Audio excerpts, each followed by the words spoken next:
ടോക്കിന്റെ പുതിയ വീഡിയോയിലേക്ക് എല്ലാവർക്കും സ്വാഗതം. ഇന്ന് നമ്മുടെ അതിഥിയായി എത്തിയിരിക്കുന്നത് കോഴിക്കോടുള്ള ഡോക്ടർ ജാൻസിയാണ്. കുറെ കാലമായി കൗൺസിലിംഗ് രംഗത്ത് പ്രവർത്തിക്കുന്ന ഒരാളാണ് ജാൻസി ചേച്ചി. ജാൻസി ചേച്ചിക്ക് പിങ്ക് ആൻഡ് ടോക്കിന്റെ വീഡിയോയിലേക്ക് സ്വാഗതം. കുറെ വർഷമായിട്ട് കൗൺസിലിംഗ് രംഗത്താണ് ജാൻസി ചേച്ചി പ്രവർത്തിക്കുന്നത്.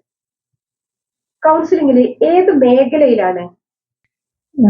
കൗൺസിലിങ്ങിന്റെ ഫാമിലി കൗൺസിലിങ്ങിലാണ് ഞാൻ ഇപ്പോൾ കൂടുതലും ഫോക്കസ് ചെയ്തുകൊണ്ടിരിക്കുന്നത്. ഈ ഫാമിലി കൗൺസിലിംഗ് എന്നുള്ളത് കൊണ്ട് എന്താണ് ഉദ്ദേശിക്കുന്നത്? ഫാമിലി കൗൺസിലിംഗ് എന്ന് പറഞ്ഞാൽ കുടുംബത്തിനകത്ത് എന്തെങ്കിലും പ്രശ്നങ്ങൾ ഉണ്ടെങ്കിൽ അതിനെ പരിഹരിക്കാനോ അതിനെ എങ്ങനെ തരണം ചെയ്യാമെന്ന് അവരെ ബോധ്യപ്പെടുത്താനോ ഉള്ള ഒരു കൗൺസിലിംഗ് ആണ്.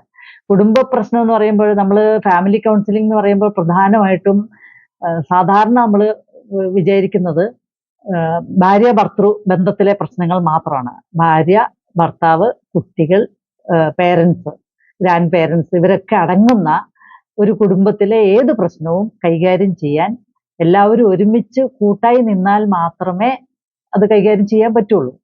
അതിനു വേണ്ടിയിട്ടാണ് കൗൺസിലിങ്ങിനെ നമ്മൾ സമീപിക്കേണ്ടത്. എന്തെങ്കിലും പ്രശ്നമുണ്ടെങ്കിൽ അതിനെ പരിഹരിക്കാനോ അല്ലെങ്കിൽ ആ പ്രശ്നത്തെ മറികടക്കാനോ നമ്മുടെ അടുത്ത് വരുന്ന ആളുകളെ സഹായിക്കുക എന്നാണ് ഒരു കൗൺസിലറുടെ ലക്ഷ്യം. അപ്പോ ഈ ഫാമിലി തെറാപ്പി ആവശ്യമായ സന്ദർഭങ്ങൾ അത് ഏതൊക്കെ സന്ദർഭങ്ങളാണ്? ആദ്യം തന്നെ പറയട്ടെ, കൗൺസിലിംഗ് എന്ന് പറയുന്നത് തന്നെ ഇപ്പോഴും വലിയൊരു പ്രശ്നമായിട്ടാണ് ആളുകൾ കണ്ടുപോരുന്നത്. കൗൺസിലിങ്ങിന്റെ ആവശ്യകത ആർക്കും അറിയില്ല. പൊതുവെ ഇപ്പോൾ ടൗൺ മേഖലയിലൊക്കെ കൗൺസിലിങ്ങിനെ കുറിച്ച് കുറച്ചൊക്കെ ധാരണയായി വന്നിട്ടുണ്ട്. പക്ഷേ ഗ്രാമപ്രദേശങ്ങളിലൊക്കെ കൗൺസിലിങ്ങിന് പോവുക എന്ന് പറഞ്ഞാൽ പലപ്പോഴും അനുഭവമുള്ളതാണ്. കൗൺസിലിങ്ങിന് പോവുക എന്ന് പറഞ്ഞാൽ ഇപ്പോഴും എന്തെങ്കിലും സൈക്കാട്രി അല്ലെങ്കിൽ മാനസിക രോഗം ഉള്ളതുപോലെ, സൈക്കാട്രി പ്രോബ്ലം ഉള്ളതുപോലെയാണ് ആളുകൾ ചിന്തിക്കുന്നത്. കൗൺസിലിംഗ് എന്ന് പറയുന്നത് നോർമലായ ആളുകൾക്ക് കൊടുക്കുന്ന അല്ലെങ്കിൽ അവരെ പ്രശ്നങ്ങൾ പരിഹരിക്കാൻ സഹായിക്കുന്ന ഒരു സംവിധാനമാണ് കൗൺസിലിംഗ്. അല്ലാതെ അത് മറ്റു രോഗങ്ങൾക്കോ അല്ലെങ്കിൽ മരുന്ന് എഴുതാനോ ഒന്നും ഉള്ളതല്ല. ഫാമിലി കൗൺസിലിംഗ് സാധാരണ നമ്മുടെ കുടുംബങ്ങളിൽ ആവശ്യമായി വരുന്നത്, ഒന്ന്, കുട്ടികൾക്ക് എന്തെങ്കിലും പ്രശ്നമുണ്ടെങ്കിൽ, അതായത് അവർ അഡിക്ഷനോ അല്ലെങ്കിൽ മറ്റു ബിഹേവിയർ പ്രോബ്ലമോ അല്ലെങ്കിൽ മറ്റ് ഭക്ഷണക്രമത്തിലുള്ള എന്തെങ്കിലും പോരായ്മകളോ എന്തെങ്കിലും ഉണ്ടെങ്കിൽ തീർച്ചയായിട്ടും ഫാമിലി കൗൺസിലിങ്ങിന് സമീപിക്കേണ്ടതാണ്. രണ്ടാമത്, എന്തെങ്കിലും ആഘാതങ്ങൾ നമ്മുടെ കുടുംബത്തിൽ ഏൽക്കുന്നുണ്ടെങ്കിൽ, ഒന്ന്, എന്തെങ്കിലും നഷ്ടങ്ങളാകാം, വ്യക്തികളുടെയോ അല്ലെങ്കിൽ സമ്പത്തിൻ്റെയോ ഒക്കെ നഷ്ടങ്ങളാകാം, അതല്ലെങ്കിൽ പ്രകൃതി ദുരന്തങ്ങളാകാം, വെള്ളപ്പൊക്കം അങ്ങനെയുള്ള കാര്യങ്ങളൊക്കെ, എന്തെങ്കിലും ഇപ്പം ഡിസാസ്റ്റർ എന്തെങ്കിലും സംഭവങ്ങളാകാം. മൂന്നാമത്, കുടുംബത്തിലുണ്ടാകുന്ന പ്രധാന പ്രശ്നങ്ങൾ, സംഘർഷങ്ങൾ, ഭാര്യാഭർത്തൃ പ്രശ്നങ്ങൾ, സ്ത്രീധന പീഡനം, അതുപോലെ ഡൈവോഴ്സ്, അതുപോലെ മറ്റ് ഗാർഹിക പീഡനങ്ങൾ, ഇതൊക്കെ നടക്കുമ്പോഴും കൗൺസിലിങ്ങിനെ സമീപിക്കാവുന്നതാണ്. ഈ ഫാമിലി കൗൺസിലിങ്ങിന്റെ ലക്ഷ്യങ്ങൾ എന്തൊക്കെയാണ്? ഫാമിലി കൗൺസിലിങ്ങിനായിട്ട് സാധാരണ ഒരു വ്യക്തിയുടെ മാത്രം പ്രശ്നങ്ങൾ വ്യക്തിപരമായിട്ട് കൈകാര്യം ചെയ്യുക എന്നതല്ല ഫാമിലി കൗൺസിലിങ്ങിന്റെ രീതി. സാധാരണ ഒരു വീട്ടിലെ ഒരു വ്യക്തിക്ക് വന്ന പ്രശ്നം അയാളുടെ മാത്രം കൗൺസിലിംഗ് കൊണ്ട് തീരും എന്ന് ആരെങ്കിലും വിചാരിക്കുന്നുണ്ടെങ്കിൽ അത് തീരില്ല. അത് കുടുംബത്തിലെ എല്ലാവരും ഒരേപോലെ മുന്നോട്ട് വന്ന് കൗൺസിലിങ്ങിന് വിധേയമായാൽ മാത്രമേ അയാളുടെ പ്രശ്നം പരിഹരിക്കുകയുള്ളൂ. ഒരാളുടെ പ്രശ്നം കുടുംബത്തിൽ ഒന്നാകെ വ്യാപിക്കും എന്നുള്ളത് നമുക്കറിയാലോ, എല്ലാവരെയും ബാധിക്കുന്ന കാര്യമാണ്. അപ്പം കുടുംബം മൊത്തം സംഘർഷത്തിലേക്ക് മാറും. അതുകൊണ്ട് കുടുംബ പ്രശ്നങ്ങൾ കുടുംബത്തിലെ ഒന്നായിട്ട് വരണം. അപ്പൊ അതില് പ്രധാനമായിട്ടും കുടുംബത്തില് ഓരോ അംഗത്തിന്റെയും പരിധി നിശ്ചയിക്കുക. ഓരോരുത്തർക്കും ഓരോ സ്പേസ് ഉണ്ട്. ഒരാളും മറ്റൊരാളുടെ സ്പേസിൽ കയറി നിൽക്കാൻ പാടില്ല. അതായത് കുട്ടികൾക്ക് കുട്ടികളുടേതായ സ്പേസ്, അച്ഛൻ്റെതായ സ്പേസ്, മകൻ്റെതായ സ്പേസ്, ഭാര്യയ്ക്ക് ഭാര്യയുടേതായ സ്പേസ്. പലപ്പോഴും കുടുംബ പ്രശ്നങ്ങൾ പ്രധാനമായിട്ടും ഉണ്ടാകുന്നത് ഈ പരിധി ലംഘിക്കുന്നത് മൂലമാണ്. ചില വീടുകളിലൊക്കെ കാണാം, അച്ഛൻ്റെ അമ്മയുടെ റോളുകളും കൂടി കുട്ടികൾ ഏറ്റെടുക്കുന്നത് കാണാം. കാരണം അവിടെ അച്ഛനും അമ്മയും സൈലന്റ് ആയിട്ട് മക്കൾ കാര്യങ്ങൾ തീരുമാനിക്കുന്ന ഒരു ഘട്ടത്തിലേക്ക് വരുമ്പോഴേക്കും മാതാപിതാക്കൾക്ക് പ്രശ്നമുണ്ടാകാറുണ്ട്. അതുപോലെ ഭാര്യ ഭർത്തൃ ബന്ധത്തിൽ ഈ ഒരു പ്രശ്നം വിപുലമായിട്ട് കാണാവുന്നതാണ്. ഭർത്താവ് സാധാരണ നമ്മുടെ സിസ്റ്റം അനുസരിച്ച് എല്ലാ കാര്യങ്ങളും പ്രധാനമായിട്ടും കൈകാര്യം ചെയ്യുന്നത് ഭർത്താവായിരിക്കും. ഭാര്യ സൈലന്റ് ആയിരിക്കും. പക്ഷേ ഇന്ന് വിദ്യാഭ്യാസം കിട്ടി തുല്യമായിട്ട് ചിന്തിക്കുകയും തുല്യമായിട്ട് പ്രവർത്തിക്കുകയും ചെയ്യുന്ന ദമ്പതികളുടെ ഇടയില് തനിക്ക് സ്പേസ് ഇല്ല, തനിക്ക് വ്യക്തിത്വമില്ല എന്നൊക്കെ മനസ്സിലാക്കി തുടങ്ങിയാൽ അവിടെ പ്രശ്നങ്ങൾ ഉണ്ടായി തുടങ്ങുന്നു എന്നുള്ളതാണ്. അപ്പൊ തീർച്ചയായിട്ടും ഈ സ്പേസ് കൊടുക്കുക എന്ന് പറയുന്നത് ഓരോരുത്തരുടെ പരിധി നിശ്ചയിക്കുക എന്ന് പറയുന്നത് വളരെ പ്രധാനമാണ്. അപ്പൊ ഈ പരിധി നിശ്ചയിക്കാനുള്ള ഒരു പോംവഴി ഈ കൗൺസിലിംഗിൽ നിന്ന് ലഭിക്കുകയും തീർച്ചയായിട്ടും അവിടെ ആ സംഘർഷങ്ങൾ കുറയുകയും ചെയ്യും. പിന്നെ രണ്ടാമത് വരുന്നത് സഹാനുഭൂതിയും സഹിഷ്ണുതയൊക്കെ പരസ്പര ബഹുമാനവും സ്നേഹവും ഒക്കെ ഈ കൗൺസിലിങ്ങിലൂടെ നമുക്ക് പരിഹരിക്കാൻ പറ്റും. പിന്നെ സംഘർഷം കുറയ്ക്കുക എന്നുള്ളതാണ് വേറൊരു നേട്ടം. കാരണം എന്താണെന്ന് വെച്ചാൽ പരസ്പര സംഘർഷമാകാം, അവനവന്റെ മാനസിക സംഘർഷങ്ങളാകാം. ഇപ്പൊ സമ്പത്തിന്റെയോ അല്ലെങ്കിൽ മറ്റു സംഗതികളൊക്കെ ഉണ്ടെങ്കിൽ അതിനൊക്കെ പരിഹാരം നിശ്ചയിച്ചു കൊടുക്കുക എന്നുള്ളത് ഒരു കൗൺസിലറുടെ ഡ്യൂട്ടി അല്ല. പരിഹാരം കാണാനുള്ള വഴികൾ കണ്ടുപിടിക്കാൻ സഹായിക്കും എന്നുള്ളതാണ് ഒരു കൗൺസിലർ ചെയ്യുന്നത്. അപ്പൊ അതുപോലെ തന്നെ ഭാര്യ ഭർത്തൃ ബന്ധത്തിലുള്ള വിള്ളലുകൾ അല്ലെങ്കിൽ പരസ്പര ധാരണയില്ലായ്മ, അതുമല്ലെങ്കിൽ പരസ്പരം മനസ്സിലാക്കാൻ അണ്ടർസ്റ്റാൻഡിങ് വളരെ ഇമ്പോർട്ടന്റ് ആയിട്ടുള്ള ഒരു കാര്യമാണ്. കുടുംബത്തിൽ ഭാര്യ ഭർത്തൃ ബന്ധത്തിൽ ഏറ്റവും അധികം ഇമ്പോർട്ടന്റ് ആയിട്ടുള്ള ഒരു കാര്യമാണ് അണ്ടർസ്റ്റാൻഡിങ് എന്നുള്ളത്. നമ്മുടെ കുടുംബങ്ങൾ മുഴുവൻ അഡ്ജസ്റ്റ്മെന്റിലാണ് മുന്നോട്ട് പോകുന്നത്. ഇപ്പൊ സ്വന്തം വീട്ടിൽ നിന്നായാലും ഭാര്യയുടെയോ ഭർത്താവിന്റെയോ വീട്ടിൽ നിന്നായാലും കേൾക്കുന്ന നിങ്ങൾ അഡ്ജസ്റ്റ് ചെയ്യൂ. നമുക്കറിയാം ഏതൊരു സാധനവും അഡ്ജസ്റ്റ് ചെയ്യുമ്പോൾ ഇപ്പൊ ഒരു മാല പൊട്ടി, അത് അഡ്ജസ്റ്റ് ചെയ്ത് കൊളുത്തി വെച്ചിട്ടുണ്ടെങ്കിൽ തീർച്ചയായിട്ടും അത് വീണ്ടും പൊട്ടും. പിന്നെയും അഡ്ജസ്റ്റ് ചെയ്ത് കൊളുത്തും, വീണ്ടും പൊട്ടും. അപ്പൊ ഈ അഡ്ജസ്റ്റ്മെന്റുകളെല്ലാം പൊട്ടി പോകുന്നതാണ്.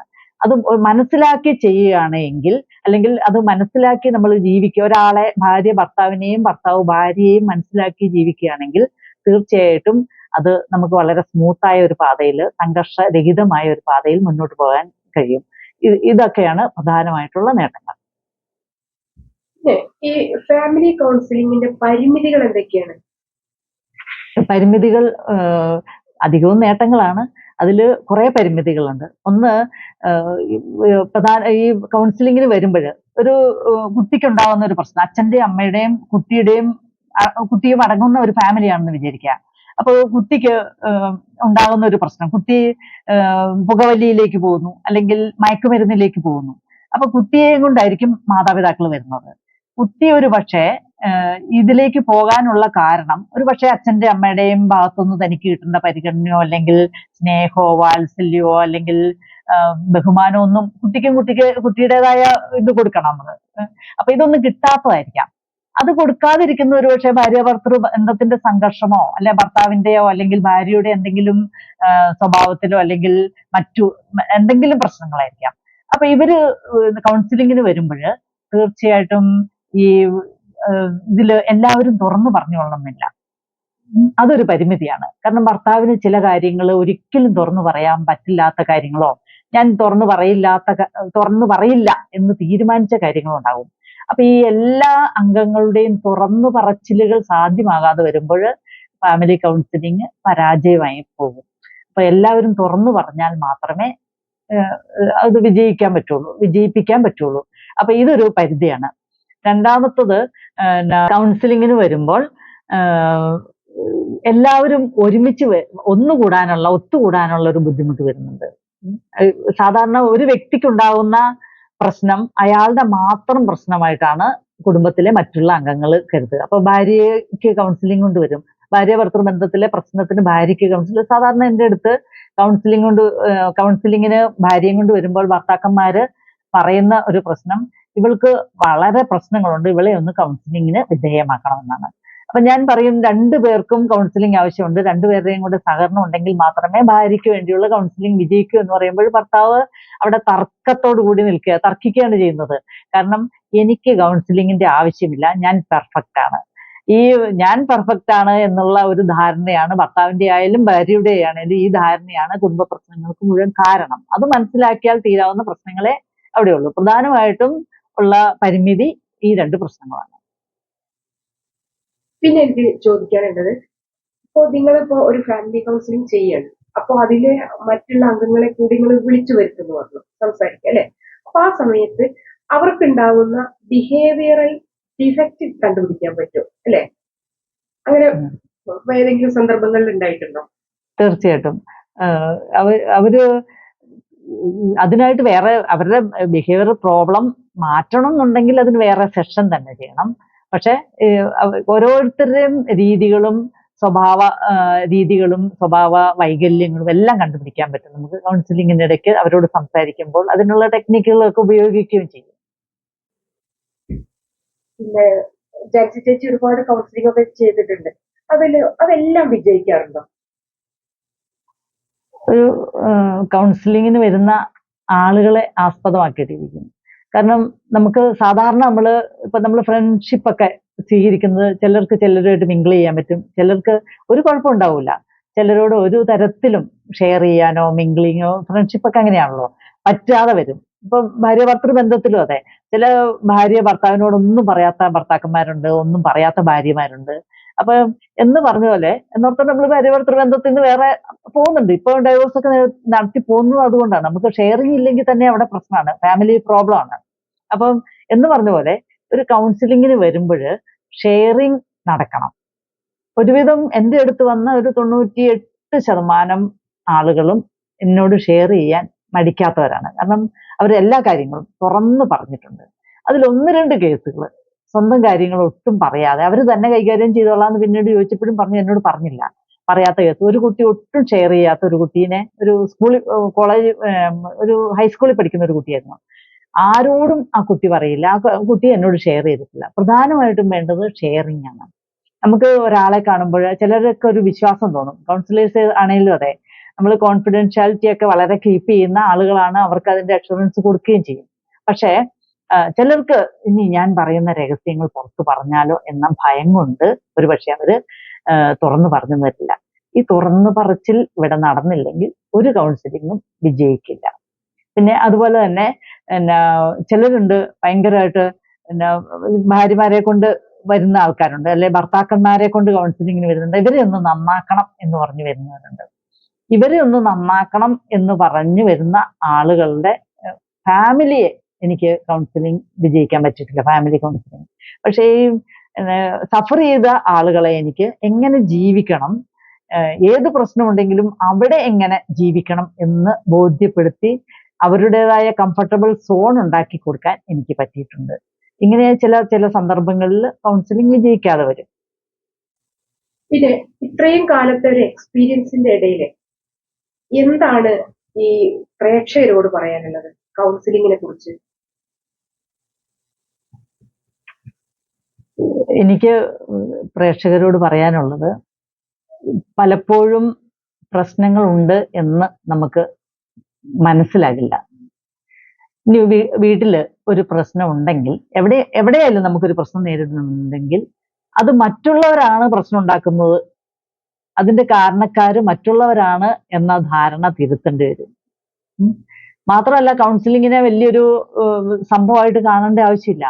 ഒരു സഹായം, നമ്മളെ മറികടക്കുക. ചിലർക്ക് സെൽഫ് കൗൺസിലിംഗ് കൊണ്ട് പ്രശ്നങ്ങളൊക്കെ തീരും. അപ്പൊ അതായത് എനിക്കൊരു പ്രശ്നം വന്നു, ഞാൻ എന്നെ തന്നെ കൗൺസിലിംഗ് ചെയ്യുന്ന പോലെ അത് പറയുകയും മറ്റുള്ളവരോട് തുറന്നു പറയുകയും ഞാൻ തന്നെ പറഞ്ഞ് അത് കൺവിൻസ് ചെയ്യിച്ച് അതിന്റെ കുറെ ഉദാഹരണങ്ങളൊക്കെ തന്നെ കണ്ടുപിടിച്ച് സെൽഫ് കൗൺസിലിംഗ് കൊണ്ട് തീർക്കാൻ പറ്റും. അത് തീർക്കാൻ പറ്റാതെ നമ്മുടെ ജീവിതത്തിന് പ്രശ്നമായി തീരുന്ന എന്തെങ്കിലും സംഘർഷങ്ങൾ മനസ്സിലുണ്ടെങ്കിൽ അതിന് തീർച്ചയായിട്ടും നിങ്ങൾ ഓരോരുത്തരും കൗൺസിലിങ്ങിന് ഏതെങ്കിലും കൗൺസിലറെ കാണേണ്ടതുണ്ട്. മാത്രമല്ല കൗൺസിലിങ്ങിന് ചെല്ലുമ്പോൾ ചിലപ്പോൾ മറ്റൊരാളാണ് കുടുംബത്തിലെ പ്രശ്നം എന്ന് പറഞ്ഞ് മറ്റേയാളെ ചൂണ്ടിക്കാണിക്കാതെ ഞങ്ങൾക്ക് പ്രശ്നമുണ്ട്, ഞങ്ങളുടെ വീട്ടിൽ പ്രശ്നമുണ്ട്, അത് കണ്ടുപിടിക്കേണ്ടത് കൗൺസിലറുടെ സഹായത്തോടു കൂടിയാണ്. ഇപ്പൊ ഒരു ഉദാഹരണം പറയുകയാണെങ്കിൽ, ഇപ്പം മദ്യപാനം കൊണ്ട് പ്രശ്നം ഉണ്ടാക്കുന്നു. മദ്യപാനം കൊണ്ട് പ്രശ്നം ഉണ്ടാക്കുന്ന ഒരാൾ വന്ന് പറയുന്നത് എൻ്റെ ഭാര്യ ഭയങ്കര പ്രശ്നം ഉണ്ടാക്കുന്നത് തന്നെയാണ്. കാരണം ഞാൻ മദ്യപിച്ചതിന്റെ പുറത്ത് അവൾക്കുണ്ടാകുന്ന വിഷമങ്ങളോ അവളുടെ ആശങ്കകളോ അല്ലെങ്കിൽ അവളുടെ ആകുലതകളോ ഒക്കെ അവൾ ഇങ്ങനെ പറഞ്ഞു തീർക്കുക എന്നുള്ളതല്ല അവിടെ പറയുന്നത്. ഞാനൊന്ന് മദ്യപിച്ച് വരുമ്പോഴേക്കും അവളാകെ പ്രശ്നം ഉണ്ടാക്കുന്നു എന്നാ പറയുന്നത്. മദ്യപാനത്തിന്റെ പിന്നിൽ ഉണ്ടാകുന്ന നഷ്ടങ്ങളും കഷ്ടങ്ങളും മാനഹാനിയും ഒക്കെ അവളെ ഒരുപക്ഷെ ദുഃഖത്തിലേക്ക് ആഴ്ത്തിയിട്ടുണ്ടാകും. അത് അവള് പറഞ്ഞു തീർക്കുന്നുണ്ടാകും. അങ്ങനെ പ്രശ്നം ഉണ്ടാകുന്നുണ്ട്. മാത്രമല്ല ഈ പിന്നെ ഭക്ഷണത്തിന്റെ കാര്യത്തില് അല്ലെങ്കിൽ എല്ലാ കാര്യത്തിലും മറ്റൊരാളെ ചൂണ്ടിക്കാണിച്ച് പ്രശ്നം ഞാനല്ല നീയാണ്, അല്ലെങ്കിൽ അവനല്ല അവളാണ് എന്ന രീതിയിൽ ദയവ് ചെയ്ത് നമ്മൾ പ്രശ്നങ്ങളെ കാണരുത്. മാത്രമല്ല എന്ത് പ്രശ്നം വന്നാലും കൗൺസിലിംഗ് എന്ന് പറയുന്നത് തെറ്റായ ഒരു വ്യാഖ്യാനം കൊടുക്കേണ്ട ആവശ്യമില്ല. സൈക്യാട്രി പ്രോബ്ലത്തിന് മാത്രമല്ല, സൈക്യാട്രി പ്രോബ്ലം കൈകാര്യം ചെയ്യുന്ന ആളല്ല കൗൺസിലർ. നോർമലായ വ്യക്തികൾക്ക് എന്തെങ്കിലും പ്രശ്നം ഉണ്ടെങ്കിൽ അത് പരിഹരിക്കാൻ സഹായിക്കുന്ന ആളാണ് കൗൺസിലർ എന്ന് മനസ്സിലാക്കി ചെറിയ ചെറിയ പ്രശ്നങ്ങളാണെങ്കിൽ പോലും ഒന്നെങ്കിൽ പറഞ്ഞു തീർക്കാൻ ശ്രമിക്കുക. അവിടെ കൊണ്ട് തീർന്നില്ലെങ്കിൽ, തുറന്നു പറഞ്ഞ് തീർന്നില്ലെങ്കിൽ കൗൺസിലറെ സമീപിക്കുക. എല്ലാവരും കൗൺസിലറെ സമീപിക്കുക. അപ്പൊ ഈ കൗൺസിലിങ്ങിന് വരുന്ന ആളുകളൊക്കെ സാധാരണ പറയാറുണ്ട്, ഇത് ഞങ്ങൾക്ക് ഒരു 2 വർഷം മുമ്പേ, ഒരു 4 വർഷം മുമ്പേ ഈ കൗൺസിലിംഗ് കിട്ടിയിരുന്നെങ്കിൽ ഞങ്ങൾക്ക് ഞങ്ങളുടെ ജീവിതത്തിൽ ഇത്രയും പ്രശ്നം ഉണ്ടാകില്ലായിരുന്നു എന്ന് പല ആളുകളും പറയാറുണ്ട്. അതുകൊണ്ട് അത് വൈകിപ്പിക്കരുത്. യഥാസമയം കൗൺസിലിങ്ങിന് സമീപിക്കുക എന്നാണ് എനിക്ക് നിങ്ങളോട് പങ്കുവയ്ക്കാനുള്ളത്. പിന്നെ ഇപ്പൊ നിങ്ങൾ പറഞ്ഞു ഈ സൈക്യാട്രി വിഭാഗത്തിന്റെ കാര്യത്തെ കുറിച്ച്. അതായത് ചില കൗൺസിലിംഗ് നടത്തിയാല് അത് അവർക്ക് സൈക്യാട്രി ട്രീറ്റ്മെന്റ് ആവശ്യമാണെന്ന് നിങ്ങൾക്ക് ബോധ്യമാവുകയാണെങ്കിൽ നിങ്ങൾ അത് ഒരു സൈക്യാട്രിസ്റ്റിന്റെ അടുത്തേക്ക് ഫോർവേഡ് ചെയ്യും, അല്ലെ? മെഡിസിൻ ആവശ്യമായി വരുന്ന നിങ്ങൾക്ക് കൗൺസിലർമാർക്ക് മെഡിസിൻ എഴുതാനുള്ള റൈറ്റ് ഉണ്ടോ? ഇല്ല, ഞങ്ങൾക്ക് കൗൺസിലേഴ്സിന് മെഡിസിൻ എഴുതാനുള്ള റൈറ്റ് ഇല്ല. അത് ക്ലിനിക്കൽ സൈക്കോളജിസ്റ്റുകൾക്ക് അല്ലെങ്കിൽ സൈക്കോളജി എടുത്ത ആളുകൾക്ക് കുറച്ചൊക്കെ മെഡിസിൻ എഴുതാം. അല്ലെങ്കിൽ സൈക്യാട്രി പ്രോബ്ലം ആണോ എന്ന് അതിനു മുമ്പ് പറയേണ്ട ഒരു കാര്യമുണ്ട്. നമ്മൾ എന്തെങ്കിലും ഒരു പ്രശ്നം ഉണ്ടെങ്കിൽ പാരമ്പര്യമായിട്ടോ അല്ലെങ്കിൽ കൃത്യമായിട്ട് മനസ്സിലായ സംഭവങ്ങളല്ല, ഇപ്പൊ ഭയങ്കര പ്രശ്നം കുടുംബത്തിനകത്തോ അല്ലെങ്കിൽ പുറത്തോ പേഴ്സണലായിട്ടോ അല്ലെങ്കിൽ ഓഫീസിലോ എവിടെ ആയിക്കോട്ടെ, ഒരാൾക്ക് എന്തെങ്കിലും പ്രോബ്ലം ഉണ്ടെന്ന് മനസ്സിലാകുകയാണെങ്കിൽ നമ്മൾ ആദ്യം സമീപിക്കേണ്ടത് ഒരു കൗൺസിലറെയാണ്. കൗൺസിലറാണ് യഥാർത്ഥത്തിൽ അത് സൈക്യാട്രി ആണോ ക്ലിനിക്കൽ സൈക്കോളജി എവിടെയൊക്കെയാണ് പോകേണ്ടത് എന്ന് അവർക്ക് ബോധ്യമാവും. അവരാണ് അത് പറഞ്ഞയക്കേണ്ടത്. അപ്പോൾ കൃത്യമായിട്ട് സൈക്യാട്രി പ്രോബ്ലം അല്ലെങ്കിൽ അതിന്റെ സൈക്യാട്രിയുടെ പ്രത്യേകതകൾ അല്ലെങ്കിൽ അതിന്റെ പ്രശ്നങ്ങളൊക്കെ കാണിക്കുന്ന ഒരാളാണെങ്കിൽ തീർച്ചയായിട്ടും അങ്ങോട്ടേക്ക് നമ്മൾ റെഫർ ചെയ്യാറുണ്ട്. ഏതായാലും കൗൺസിലിങ്ങിനെ കുറിച്ചുള്ള നല്ല ഒരു സംഭാഷണം പ്രേക്ഷകരുമായി പങ്കുവച്ചതിന് ജാൻസി ചേച്ചിക്ക് തിങ്ക് ആൻഡ് ടോക്കിന്റെ എല്ലാ വിധത്തിലുള്ള നന്ദി ആശംസകൾ.